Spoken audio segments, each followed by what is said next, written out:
Welcome to Atelier Talks. This is a place where we reflect on the inner life of making art.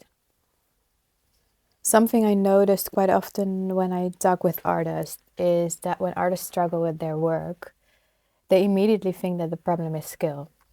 They assume that they need more technique, more control, more ability, more materials. And of course, sometimes skill does matter, but very often that isn't actually the real issue. An artist can sit in front of their work and the work just feels stuck. It feels unclear. An artist can be unsure of what to do next. An artist can ask, what is the right next step in the process? And this can feel like something is pulling back. The painting feels stuck or the drawing doesn't move, there is no flow. And in these vulnerable moments, the mind reacts. It says, I need to get better, I need more technique, I need more skill. I need to go to the library and study another artist. I need to learn my philosophy. I need to go to the shop and buy new brushes. And the deep sense of inadequacy comes up. Like you're lacking something, and in the form of solutions, the mind immediately tries to solve the problem. This is a very common mental process, and we are deeply trained to reach for solutions through thinking. And it's a logical conclusion to make. But it's not always the right one. When we look closely into these moments of creative blocks or of resistance, something interesting happens. The problem often isn't skill, the problem is perception. In these moments when you feel stuck, all of your attention is drawn into the mental solutions that come up. A variety of solutions. The attention in these moments is not with the work or with the materials right in front of you.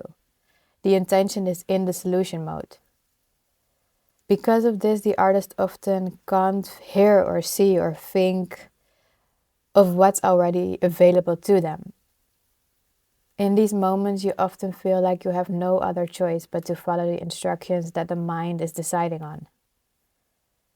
But when you take a moment, and in these moments while the solutions are running through your mind, you can actually observe these thoughts and you can see that what the mind is telling you. So instead of believing in the solution the mind is offering, which is drawing so much energy from you, you can actually observe what the thoughts are telling you. Like, I need to get more brushes, I need to study more, I need to go to the library. I don't feel like I'm able to do this at this moment, and so forth. And while you observe these thoughts moving, with more awareness to what's happening, now you are suddenly not the one who is thinking the thoughts, but you are the awareness behind the thoughts. And all your attention is now back in your own hands. Now you can direct the same attention with which you were formerly observing these thoughts. You can now use this attention again and direct it into the direct experience, the direct environment. Like your surroundings, you can become aware of your sensory reality again. So, like the smell of the space you're in, or the air, or the light coming through the windows, the colors of the materials in front of you, the textures of the objects around you. And you can pick up a brush and just feel the thick hairs going through your fingers. And that's enough. Nothing more is needed. And suddenly you will find that the solution wasn't to push harder. The solution wasn't to put more pressure on yourself. You don't have to study more. You are not lacking anything. Instead of trying to control the work, you can finally begin to respond again to what's already available. Your attention is now directed back into the present moment. And now you can work again with the information already available here in this moment.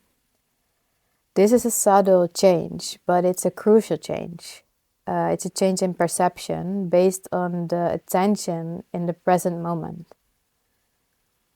And often this is when the work starts guiding the artist again instead of the other way around. So sometimes the most useful thing an artist can do when the work feels stuck isn't to push harder or to learn more. Sometimes the most useful thing is simply to take a moment and become aware of where the attention is flowing to. and to use that moment and redirect the attention into the present moment, into the sensory reality. Because the work might already be telling you what it needs. So this is where I want to leave it for now. Thank you for listening, and I'll see you in the next one.